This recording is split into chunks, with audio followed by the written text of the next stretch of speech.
अस्सलामुअलैकुम। आज हम बनाने वाले हैं साग। हम 5 चीजों का एक साथ साग बनाने वाले हैं। सबसे पहले आप देखेंगे हमारे पास ये बथुआ है। बथुआ इस तरीके का गड्डी में आता है। हमने इसको यूं करके इस तरीके से छा लिया है, लेकिन हमने इसको काटा नहीं है। तो इस तरीके से आपको ये बथुआ छा लेना है। यूं भी छा लेते हैं इसको, बहुत इजी है। बहुत सॉफ्ट पत्ते होते हैं, इसका रायता भी बहुत अच्छा होता है। हमारे पास ये 300 ग्राम है। इसी के साथ साथ आप देखेंगे इसको चने का साग कहते हैं। चने का साग बहुत ही कम समय के लिए आता है। इस तरीके को मार्केट में ये पत्ते मिलते हैं एक साथ। इसको भी यूं करके, और जो आगे वाला पत्ता होता है सॉफ्ट, यूं करके हमने इसे छा लिया है। हमने इसको कट नहीं किया है, क्योंकि हम इसको इसी तरीके से ही बनाएंगे। इस तरीके के ये होते हैं। इसके पत्ते थोड़े से खट्टे होते हैं। चना जो होता है, जो आपने खाया होगा चना छोला, बिल्कुल उसी से ये उगते हैं पत्ते, तो उसी के ऊपर होते हैं। तो इस तरीके से हमने ये छा लिया है। ये भी हमारे पास 300 ग्राम ही है। ये हमारे पास पालक है। पालक को आप जानते ही हैं। तो हमने इसकी मोटी वाली जो टहनियाँ थी वो हटा के हमने इसके पत्ते पत्ते मोटा मोटा ही कट किया है, आप देख सकते हैं। और इसी के साथ है ये सरसों। सरसों के पत्ते ये देख सकते हैं, इतने बड़े बड़े होते हैं। हमने ये छुरी से ही मोटा मोटा कट कर लिया है। ये हमारे पास 250 ग्राम है। और पालक भी हमारा 250 ग्राम है। इसी के साथ साथ हमारे पास ये एक छोटी सी मुट्ठी कह सकते हैं मेथी है। मेथी इस तरीके की गड्डी में आती है। हमने ये आगे आगे के सिर्फ यूं करके ये पत्ते पत्ते ले लिए हैं, और हमने इसको मोटा मोटा सा छुरी से ही यूं कट कर लिया है। मेन जो है ये चने का साग है, तो इसलिए हम चने का साग बना रहे हैं। अब क्या करते हैं, हम इसको यूं मिक्स कर देते हैं। पूरा मिक्स करने के साथ साथ हम इसे कई पानी से बहुत अच्छे से धो लेते हैं। और धोने के बाद हम ये कुकर में भरेंगे। कुकर में भरने के बाद हम आपको दिखाएंगे। ये देखें, बड़ा बर्तन हो तो पूरा साग यानी कि सब्जी, ये पत्ते एक साथ डाल के आप कई पानी निकाल सकते हैं। वैसे ये बहुत अच्छा 2 बर्तन में धुलता है। एक में से दबा दबा के दूसरे में डाल लें, फिर उसको भर के फिर दूसरे में डाल लें। लेकिन बर्तन छोटा है तो आप इतनी इतनी सी सब्जी भी डाल डाल के कुकर में निकाल सकते हैं। तो ये देखें, सबसे मेन इसके अंदर ये चने का साग है। चने जहां उगते हैं उसी खेत में पहले ये पत्ते आते हैं। इसको आप कच्चा भी खाएंगे तो बड़ा टेस्टी होता है। तो हमने इसको कट भी नहीं किया है, हमने इसको सिर्फ तोड़ लिया है। इसी तरीके से हम इसमें ½ टीस्पून नमक डाल देते हैं। तो ये देखें, साग वगैरह बनता है थोड़ा ज्यादा ही बनाना चाहिए, क्योंकि कहीं पर भेज दो तो बहुत अच्छा रहता है। तो ये देखें, यूं हम इसको दबा देंगे, हम इसका ढकना लगा देंगे, और हम मीडियम फ्लेम पे लगाते हैं इसमें 5 सीटी। 5 सीटी लगाने के बाद हम दिखाते हैं आपको। फिर थोड़ा सा ठंडा हो जाएगा, हम तब खोलेंगे, क्योंकि हम हैंड टू हैंड ही मीडियम फ्लेम पे 5 सीटी लगा दी थी। हमने इसे इसकी स्टीम में छोड़ दिया था। वैसे ही अभी भी थोड़ा गर्म है, ये आप देख सकते हैं। बिना पानी डाले रखना है आपको। जैसे सब्जी धोते हैं फिर सब्जी डालते हैं, उसके साथ थोड़ा बहुत पानी चला ही जाता है। नमक देख सकते हैं, जैसा हमने डाला था इसमें ऊपर ही पड़ा हुआ है। इसको मिक्स कर देते हैं नमक को यूं करके थोड़ा सा। ये देखेंगे बिना पानी डाले भी कितना ज्यादा पानी हो गया है इसमें। हरी सब्जी है इसलिए हल्का सा यूं हिला के इसको ठंडा करते हैं। थोड़ा सा हम निवाया ही पीसते हैं, बहुत ज्यादा ठंडा हम इसको नहीं कर लेते हैं। तो इसको हम साइड कर देते हैं, और फौरन से ये मिक्सी का बड़ा वाला जग ले लेते हैं। हम इसको 2 बार में पीसेंगे, हाफ। बहुत ज्यादा भाप इसमें से उठ रही है। वैसे ये इतना गर्म है नहीं, गर्म बिल्कुल भी ना पीसे मिक्सी में, बहुत ज्यादा गर्म नहीं पीसे। हाफ करके हम इसको 2 बार पीस लेंगे। ये देखें, हम थोड़ा बहुत इसमें पानी भी डाल रहे हैं, क्योंकि हमें बाद में डालना पड़ता है। तो आराम से हम अभी डाल देते हैं, और थोड़ा सा हम पानी इसका बचा के रखेंगे। ये हमारे पास साइड में मग है, इसके अंदर कर देंगे, क्योंकि हम इसी पानी से आलन लगाने वाले हैं। इसका पानी फेंकना बिल्कुल भी नहीं है, इसका पानी बहुत फायदेमंद होता है। तो इसको यूं लगा देते हैं। देखिए, हमने इसको हाफ करके 2 दफा में पीस लिया है। ये देखें, अभी भी ये कितना थिक सा ही है। हमें ये ऐसा ही चाहिए था। पूरा अच्छे से साफ कर लेना है।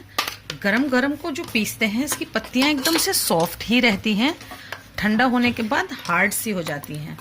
तो ये देखें, यूं मिक्स करते हैं, और हम इसको रख देते हैं मीडियम फ्लेम पे पकने के लिए। इतना हम दिखाते हैं। हमने मीडियम फ्लेम पे साग को दोबारा से पकने रख दिया है, उसी कुकर में डाल के। आप चाहें तो उसको दूसरे बर्तन में भी ट्रांसफर कर सकते हैं। ये हमने यूं पूरे भर के 3 चम्मच बेसन का आटा लिया है। हमने इसको 2 मिनट के लिए ड्राई रोस्ट कर लिया है। अब ये इस वक्त ठंडा है। हम क्या करते हैं, इसके अंदर डालते हैं ये जो हमारे साग का जो पानी था बचा हुआ, ये डाल देते हैं। हल्का सा निवाया ही है वो, ये देखें, तो पहले इसको थोड़ा थोड़ा सा डाल के हिलाना है, फिर ये हम सारा डाल देते हैं, इसको मिक्स कर देते हैं।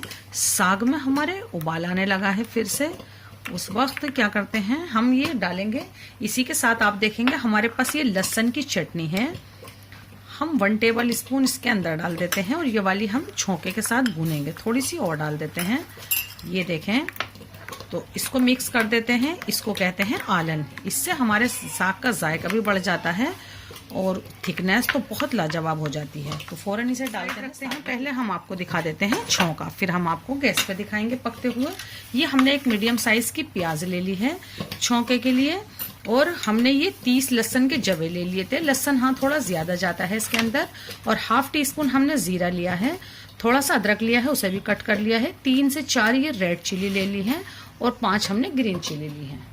1 चुटकी हम हल्दी का भी लेंगे, आप चाहें तो हींग ले सकते हैं, लेकिन हम हींग नहीं डाल रहे हैं। हमने इसको जो पीस के इसमें डाला है, मीडियम फ्लेम पे इसको कवर कर दिया है, क्योंकि ये बहुत तेजी से बड़ा ऊपर तक उछलता है। फौरन हम इसमें डाल देते हैं ये आलन, जो हमने अभी आपको दिखाया था, जो तैयार किया था। ये आलन डालने के बाद हम इसको हिलाते रहेंगे और हम क्या करते हैं, इसको फिर से ऊपर से कवर कर देंगे और इसको दूसरे गैस पे शिफ्ट कर देते हैं। मीडियम फ्लेम पर ही इतना ये पक रहा है, हम इतने तैयार करते हैं। फौरन अपना छौंका फिर से ढक देना है, वरना फिर से मीडियम फ्लेम पे हमने ये फ्राई पैन चढ़ा दिया है। हम इसमें पीली सरसों का तेल डाल देते हैं। हम इसमें 50 ग्राम डाल देते हैं पीली सरसों का तेल, क्योंकि साग में तेल के नाम पे सिर्फ यही जाएगा, तब तो वो सब उबला हुआ था। तो इसको तेज होने देते हैं। सरसों का तेल और तेलों के मुकाबले थोड़ा तेज करके पकाया। गर्म हो गया है, आप देख सकते हैं बहुत तेज धुआं उठ रहा है। जीरा डाल देते हैं, ½ टीस्पून है आपको बताया है। लहसुन डाल देते हैं, थोड़ा ज्यादा ही है। फुल फ्लेम पे गरम कर लिया था, इस वक्त मीडियम फ्लेम है। हल्का सा जैसे ही लहसुन का कलर बदलता है, जो आप देख रहे हैं, हाथों हाथ ही बदल गया है। प्याज बिल्कुल तैयार रखनी है। लहसुन बहुत ज्यादा जला हुआ भी अच्छा टेस्ट नहीं करता है और दिखता भी अच्छा नहीं है। बिल्कुल यही भूरा कलर चाहिए था हमें। मीडियम फ्लेम है तो फटाफट ही हो जाएगा। हल्का सा और सेक लेते हैं। इस वक्त जरा सा भी लहसुन कच्चा रह गया और हमने प्याज डाल दी, तो ये एंड तक कच्चा ही रहेगा, जो बिल्कुल भी सही नहीं होता है। बिल्कुल ऐसा कलर होना चाहिए, हमें ऐसा ही चाहिए था। अब फटाफट हम इसमें प्याज डाल देते हैं। प्याज को थोड़ा टाइम लगेगा क्योंकि ये ज्यादा भी है, तो हम क्या करते हैं फिर से फुल फ्लेम कर देते हैं। प्याज को 2 मिनट हो गए हैं डाले हुए, कई बार हमने इसको हिलाया भी है। ये जो हमने आपको रेड चिली दिखाई थी 3 ही हैं, एक हमने बचा दी, इसे डाल देते हैं तोड़ के। थोड़ा सही सेकेंगे हम इसे। हम इसमें ये ग्रीन चिली डाल देंगे, अदरक भी डाल देंगे। हल्का सा मिक्स करें गैस पे, मीडियम फ्लेम पे अभी भी पक रहा है। पूरा छौंका तैयार करके फिर हम यहाँ पर उसको ट्रांसफर करेंगे।